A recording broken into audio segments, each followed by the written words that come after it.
नमस्कार दोस्तों, स्वागत है option trading basic to advance part number 4 में।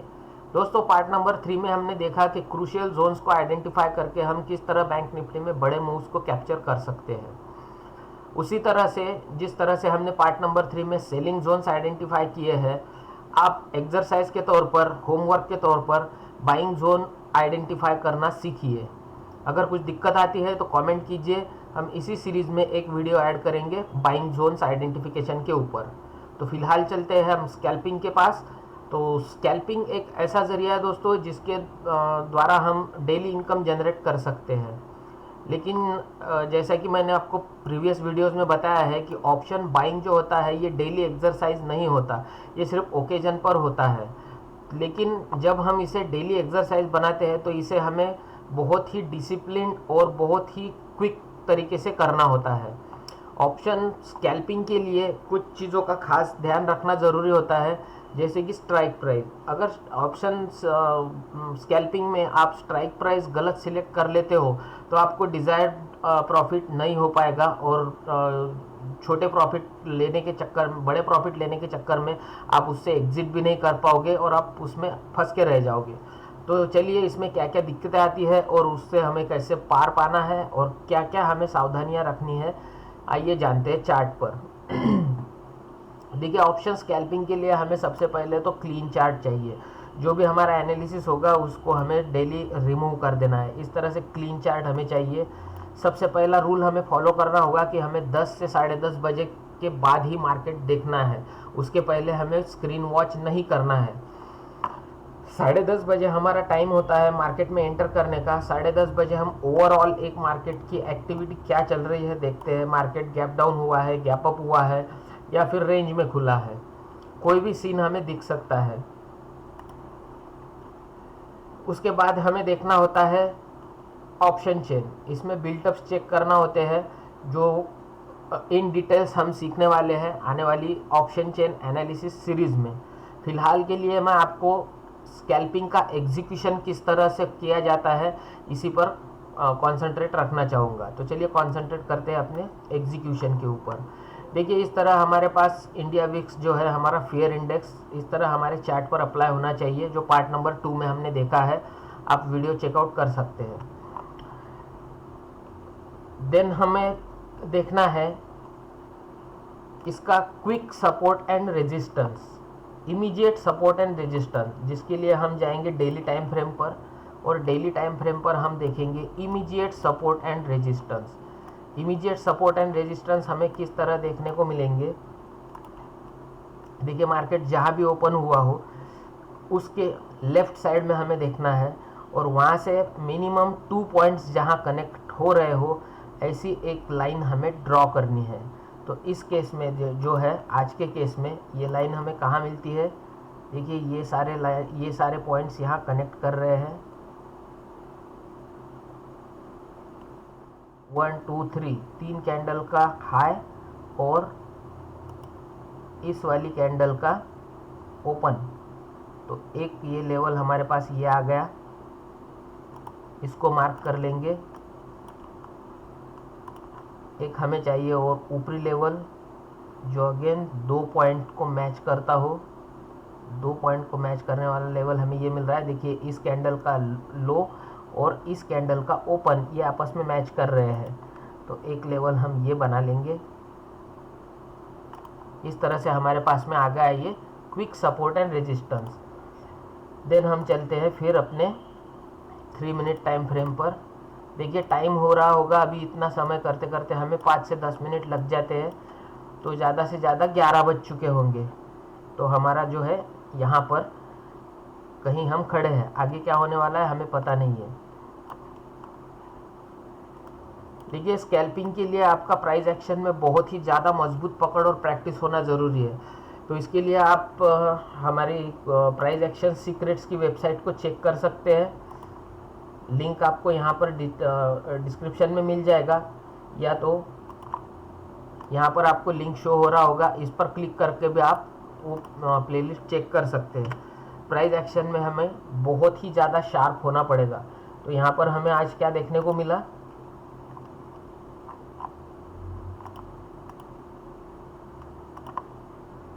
इस तरह से हमें यहाँ पर एक डबल बॉटम पैटर्न देखने को मिला।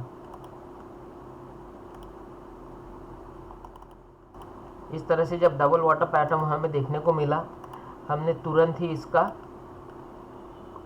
रेजिस्टेंस मार्क कर लिया, इसका ब्रेकआउट हो गया।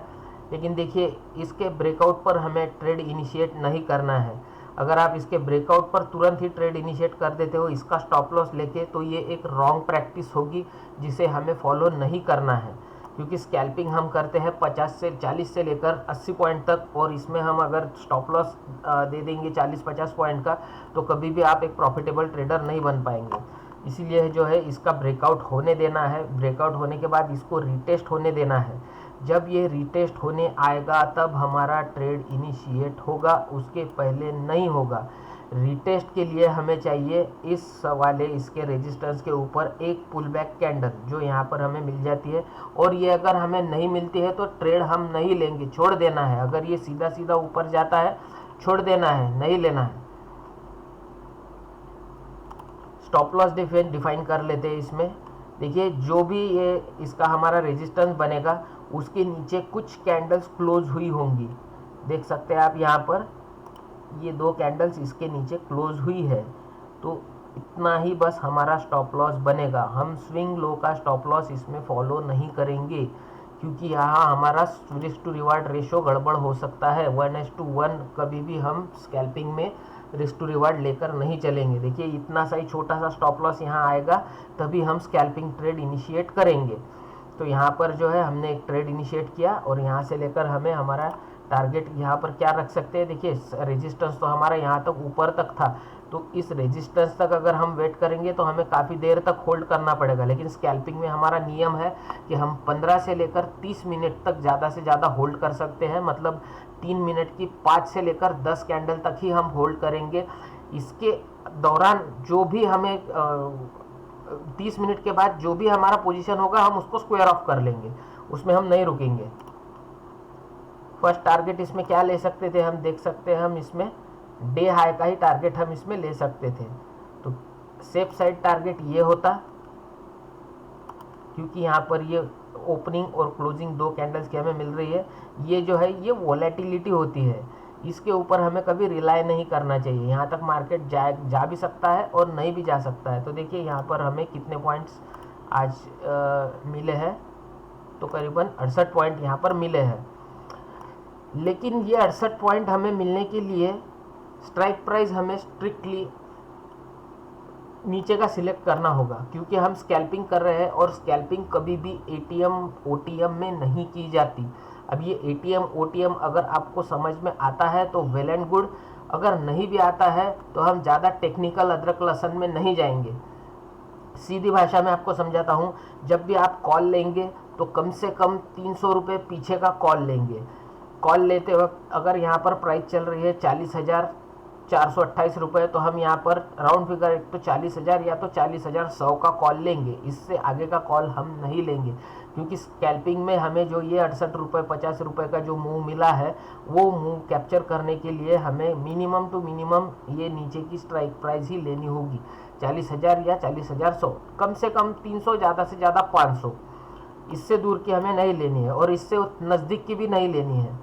उसी तरह से पुट में अगर हम पुट ले रहे हैं तो हमें कम से कम 300 रुपये ऊपर, 300 से 500 रुपये ऊपर का पुट लेना होगा, तभी हमें इस वाले स्कैल्पिंग में मूवमेंट कैप्चर करने को मिलेगी।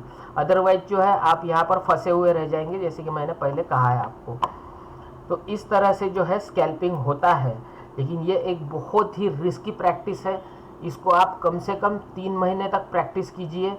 जब आपको पेपर ट्रेडिंग में भरोसा आ जाए कि हाँ मैं इसमें प्रॉफिटेबल हो रहा हूँ, तभी आप आगे का कुछ सोच सकते हैं। मैं कभी भी किसी को रियल ट्रेडिंग करने की सलाह नहीं देता। जितनी भी वीडियोस मैंने बनाई हैं ये केवल सिखाने के उद्देश्य मात्र से बनाई है। तो आप सीखिए, पेपर ट्रेडिंग के साथ प्रैक्टिस कीजिए या फिर वर्चुअल ट्रेडिंग कीजिए। बहुत सारे एप्लीकेशंस होते हैं वर्चुअल ट्रेड करने के लिए, उसके साथ आप प्रैक्टिस कीजिए। तो इस तरह से जो है हम प्राइस एक्शन के साथ प्ले कर सकते हैं। देखिए यहाँ पर अगेन इसी पैटर्न के साथ में हमें एक और यहाँ पर मौका मिला है, यहाँ पर और हमें एक स्कैल्प करने का मौका मिला है। तो इस तरह से हमें 1 से लेकर 2 ट्रेड दिन में इजीली स्कैल्पिंग के मिल जाते हैं। लेकिन बहुत ही डिसिप्लिन और बहुत ही क्विक मूवमेंट के साथ में हमें ये परफॉर्म करना होता है। तो मुझे उम्मीद है कि इस कंसेप्ट को आप समझ गए होंगे। अगर इसमें कुछ और दिक्कत आती है या फिर आपको कुछ शक इसमें होता है लेवल्स को लेकर, टारगेट को लेकर, स्टॉप लॉस को लेकर, आप कमेंट कीजिए। इसको हम और एक इन डिटेल वीडियो में और ज़्यादा गहराई के साथ समझने की कोशिश करेंगे। इसके साथ जो हमें ऑप्शन चेन एनालिसिस करना होता है, देखिए ऑप्शन चेन एनालिसिस को लेकर भी बहुत सारे मिथ फैले हुए हैं इंटरनेट पर, और फियर इंडेक्स को लेकर भी बहुत सारे मिथ फैले हुए हैं। तो फियर इंडेक्स का मैंने आपको रेफरेंस दिया है कि जब भी फियर इंडेक्स माइनस में होता है मार्केट ग्रो करता है, और जब भी फियर इंडेक्स पॉजिटिव होता है तब मार्केट फॉल करता है। इसी को हमें ऑप्शन चेन के साथ मिलाकर देखना होता है। क्योंकि ये वीडियो हमने एग्जीक्यूशन के ऊपर स्पेसिफिक रखी है, तो इसलिए हमने इस वीडियो में एग्जीक्यूशन की ही ज़्यादा चर्चा की है, और इससे ज़्यादा डिटेल एनालिसिस हम ऑप्शन चेन के साथ करने वाले हैं। तो ऑप्शन चेन की सीरीज़ के लिए आप बने रहिए हमारे साथ। ज़्यादा से ज़्यादा लाइक कीजिए, शेयर कीजिए, सब्सक्राइब कीजिए। जैसे ही हमारा कारवा आगे बढ़ेगा वैसे ही और भी ज़्यादा इंटरेस्टिंग और भी ज़्यादा इंफॉर्मेटिव वीडियोज़ मैं आपके लिए लाता रहूँगा। तो मिलते हैं किसी नेक्स्ट वीडियो में, तब तक के लिए धन्यवाद।